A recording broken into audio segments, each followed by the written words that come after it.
اب ہر ہاسپٹل میں جو پرائیویٹ ہاسپٹل میں ان میں کہ اتنے یعنی کہ چور بازاری ہے. میں کہتا ہوں کہ ہاسپٹلوں میں جاؤ اور ان سے ٹھیکہ کرو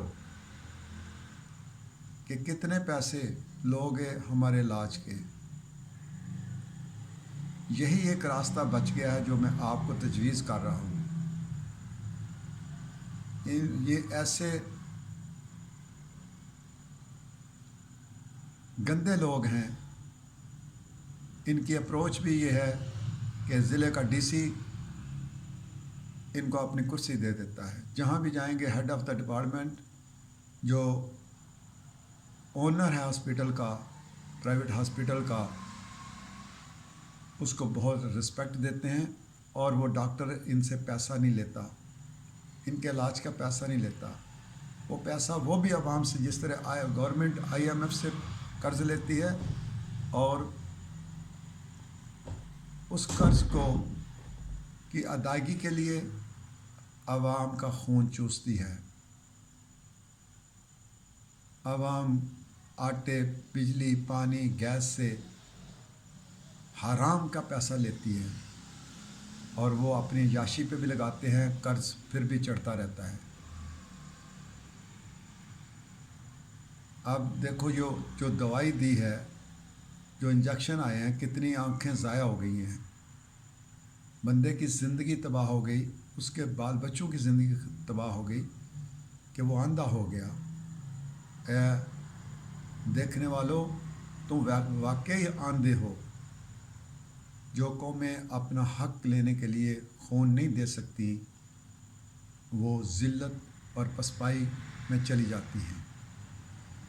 کیا آپ کے لیے کوئی سیاسی لیڈر نکلا، آزاد کشمیر کا ہو یا پاکستان کا ہو یا پانچوں صوبوں کے جو سیاسی لیڈر ہیں، انہوں نے پروٹیسٹ کیا عوام آپ کے ساتھ چلے؟ ہرگز نہیں. کیونکہ ان کے اپنے اپنے مفادات ہیں. جب ووٹ لینے آتے ہیں تو آپ کے بچوں کی پارٹیاں بھی دھوتے ہیں، ان کو پیار بھی کرتے ہیں، ان کی ناک بھی صاف کرتے ہیں. یہ آ کے یہ اتنے بدماش لوگ ہیں یہ، پھر بھی آپ سمجھتے نہیں ہو. کوئی نکلا آپ جو سوسائڈ کر رہے ہو. آؤ میں آپ کو بتاتا ہوں کہ پاکستان کے اندر جتنی میڈیسن بنتی ہے اس کا کوئی چیک اینڈ بیلنس نہیں ہے کہ یہ میڈیسن صحیح ہے کہ نہیں ہے. اس کا کوئی جعلی سرٹیفکیٹ ہوتے ہیں. جس طرح ڈاکٹر حضرات، سرکاری ڈاکٹر جو ہیں، وہ قتل میں بھی جعلی سرٹیفکیٹ دے دیتے ہیں. یہ بندہ ایسے مرا تھا، وہ بندہ ایسے مرا تھا، پیسے لے لیے بس. میرا ایک دوست تھا لیبیا کے اندر، ان کی فیکٹری تھی کھانسی کی، سیرپ کی.